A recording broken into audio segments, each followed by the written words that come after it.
The story of Prophet Musa. His call to the children of Israelites. Learning objectives.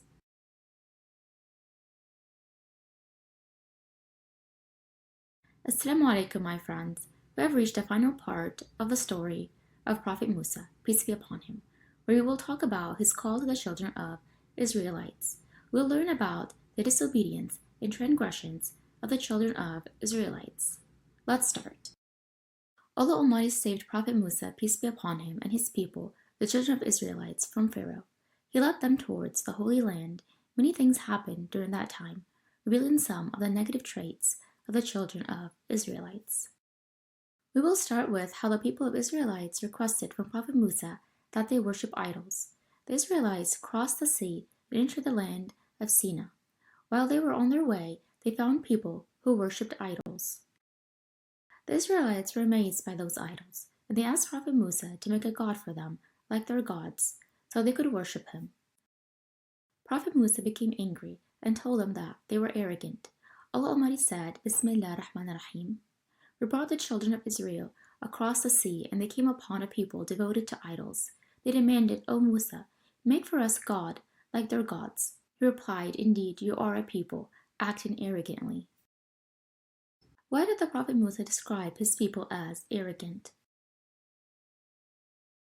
They were described as arrogant because they abandoned the worship of Allah, who saved them from the oppression of Pharaoh and his soldiers, and instead wanted to worship idols that cannot harm nor benefit them.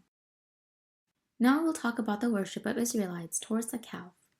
Prophet Musa, peace be upon him, went to speak to Allah Almighty and asked for guidance from him, and he appointed his brother Harun as his successor among his people to reform and warn them against following the misguided path of corruptors. Musa told Harun to reform the children of Israelites and warn them against following the misguided path of corruptors. Remember, my friends, Prophet Musa, peace be upon him, is named Kalimullah, the one who speaks to Allah Almighty from behind a veil. He spoke to him near Mount Sinai, in the vanity of Sinai desert. While Prophet Musa, peace be upon him, was making dua to Allah, a man from the children of Israelites, known as the Samaritan, came and tried to mislead the children of Israelites and divert them from worshiping Allah alone.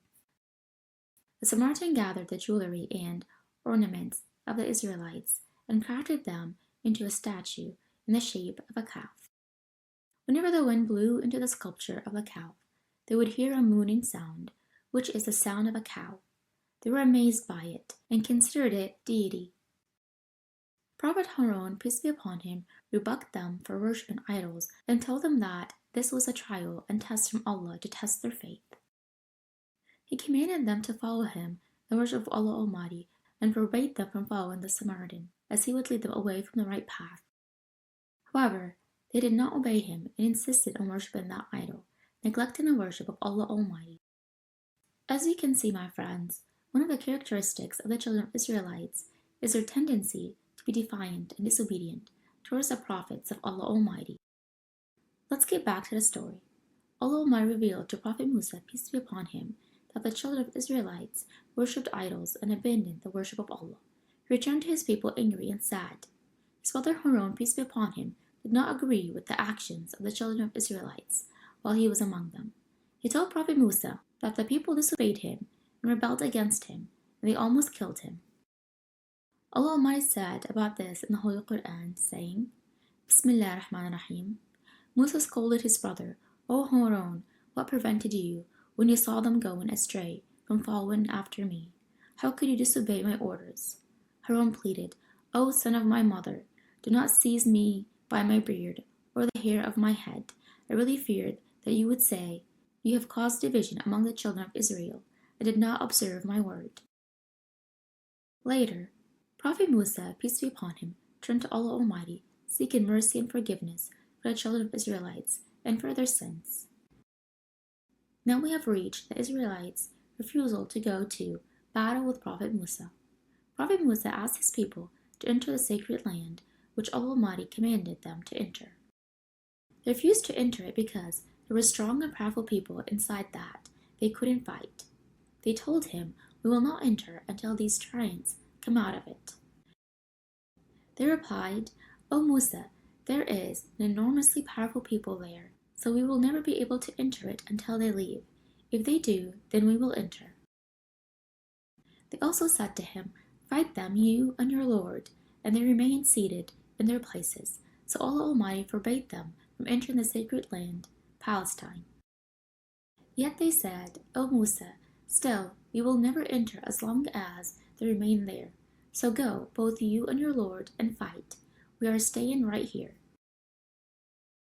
They wandered in the Sinai desert for 40 years as a punishment for their stubbornness, cowardness, and lack of respect towards Allah, as well as their disobedience to Him. Then Allah Almighty forgave the children of Israelites and bestowed upon them many blessings, but they responded with ingratitude and denial, so they deserved the punishment from Allah Almighty. We divided them into 12 tribes, each as a community, and we revealed to Musa, when his brother asked for water, "Strike the rock with your staff." Then 12 springs gushed out. Each tribe knew its drinking place. We shaded them with clouds and sent down to them men and quails, saying, "Eat from the good things we have provided for you."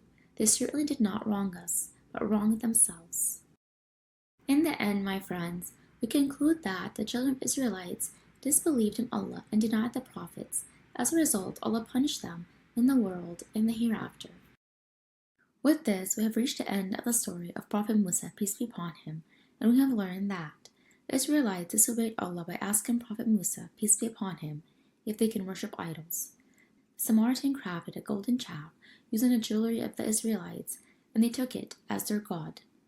The children of Israelites did not obey Harun and followed the Samaritan, who caused them to go astray. We also learned that Allah Almighty forbade the children of Israelites from entering the Holy Land, Palestine, because they refused to fight against the mighty people who inhabited it. Allah Almighty punished the children of Israelites by wandering in the Sinai for 40 years and threatened them with a greater punishment in the hereafter. Some of the poetic characteristics of the Israelites, which were clear from their actions in this story, are disbelief, stubbornness, cowardness, and disobedience to Allah and the prophets.